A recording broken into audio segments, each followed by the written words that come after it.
Ketika New Mind mendapatkan mandatnya, 1 tahun kemudian diputuskan sebuah kebijakan tingkat dunia, yaitu dalam negeri Indonesia, emas menjadi alat tukar sejajar dengan alat bayar rupiah. Emas bisa ditransaksikan sebagai alat tukar selain alat bayar rupiah. Itu semua resmi disahkan. E-Gold adalah transaksi berbasis fisik emas dan digital dengan menyediakan 10.000 ATM Gold dalam 3 tahun di seluruh Indonesia. Dengan adanya ATM Gold, semua orang kalau memerlukan fisik emasnya bisa dalam 24 jam melakukannya. Kemudian, transaksi antar negara dengan Indonesia akan menggunakan emas sebagai alat tukarnya 3 tahun kemudian setelah kebijakan nasional itu dijalankan. Diharapkan dalam 3 tahun setelah hal ini, semua di regional ASEAN, e-Gold menjadi alat tukar resmi antar negara ASEAN dan negara Selatan Pasifik. Dalam 5 tahun, seluruh tambang emas Indonesia menjadi underlying emas fisik e-Gold. Semua ini sesuai dengan pasal 33 Undang-Undang 45 bahwa kekayaan alam milik rakyat 100% dan menjadi base transaksi 24 negara, negara ASEAN dan negara Selatan Pasifik, dari ujung Burma sampai Guam. Kemudian masuk ke seluruh negara di dunia yang berpenduduk mayoritas Islam dan negara yang kuat pendanaan syariah seperti Inggris dan Uni Eropa dalam 5 tahun setelahnya. Maka dalam 15 tahun setelah kebijakan diterbitkan, ditargetkan 50% transaksi dunia menggunakan e-Gold. Emas adalah pengadil yang adil. Indonesia akan menjadi negara pertama bebas inflasi.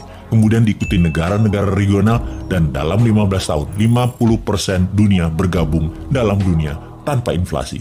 Harga emas akan dibuat diam, tidak bergerak, tidak di-floating lagi berdasarkan demand dan supply agar oligark dan globalis tidak bisa bermain harga. Harga emas akan diam, dipatok diam. 1 gram emas sama dengan 1 juta rupiah. Sisa dunia menyesuaikan harga tersebut. Sejak saat itu, harga di dunia dimanapun atas barang yang sama adalah sama. Sungguh, kita memerlukan konsep bernegara yang sontoloyo untuk membuat Indonesia menjadi negara superpower. Kita tidak butuh populis, tidak butuh diliput kegiatan kecil-kecil. Kita butuh gerakan besar yang berani. Seberani pejuang kemerdekaan tahun 45 ketika mereka ditangkap dan dieksekusi sekutu, juga dieksekusi Belanda. Mata mereka tidak terpejam, wajah mereka tenang, tidak menunjukkan ketakutan atau kemarahan.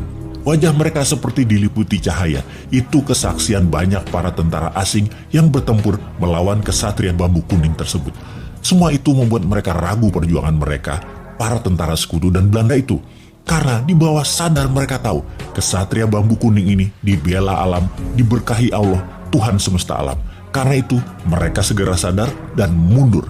Segitu besar pengaruhnya bahwa keyakinan membawa kebenaran hakiki oleh pejuang kita di tahun 45 bisa memerdekakan bangsa yang besar milik dunia ini. Saat ini pun Nusantara memiliki pejuang-pejuang itu. Nusantara sudah masanya bergerak.